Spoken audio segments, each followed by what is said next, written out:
Manusia sebagai makhluk individu. Dalam bahasa Latin, individu berasal dari kata individu, artinya tak terbagi.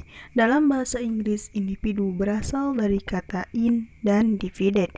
Kata in salah satunya mengandung pengertian tidak, sedangkan divided artinya terbagi. Jadi individu artinya tidak terbagi atau satu kesatuan.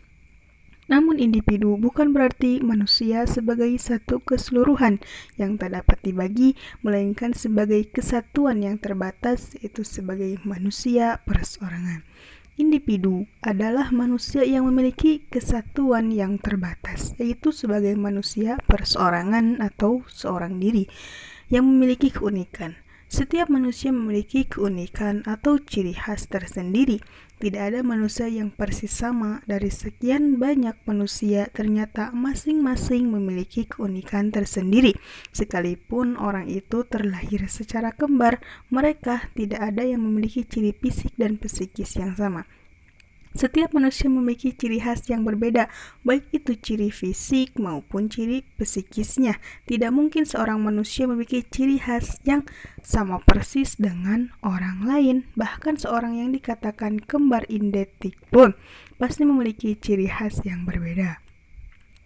Walaupun secara umum manusia itu memiliki pangkat fisik yang sama, tapi kalau kita perhatikan ditujukan pada hal yang lebih detail, maka akan terdapat perbedaan-perbedaan yaitu terletak pada bentuk, ukuran, sifat, dan lain-lain. Kita dapat membedakan seorang dari orang lainnya berdasarkan perbedaan-perbedaan.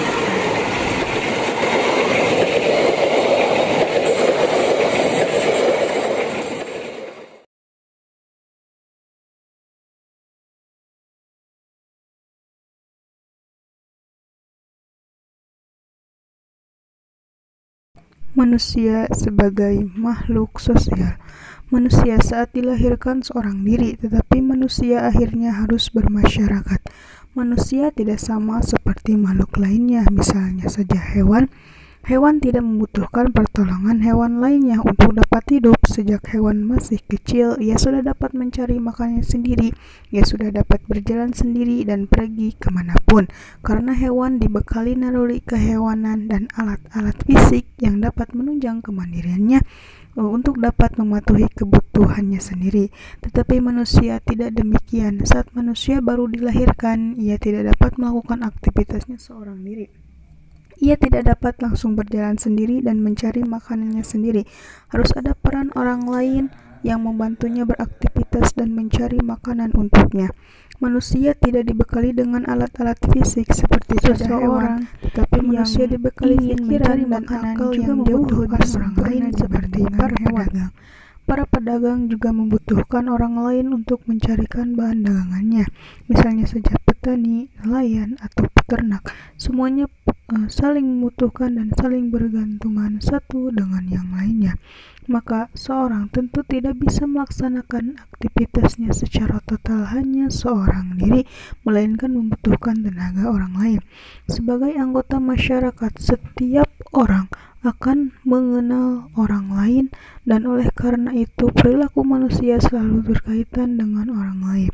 Perilaku manusia dipengaruhi orang lain. Ia melakukan sesuatu dipengaruhi dengan faktor dari luar dirinya, seperti tunduk pada aturan, tunduk pada norma masyarakat, dan keinginan mendapat respon positif dari orang lain. Karena manusia adalah makhluk sosial, mereka berinteraksi dengan orang lain, tetapi tidak selamanya interaksi itu berjalan dengan baik. Dalam bahasa Inggris, masyarakat disebut society. Asal katanya socius yang berarti kawan.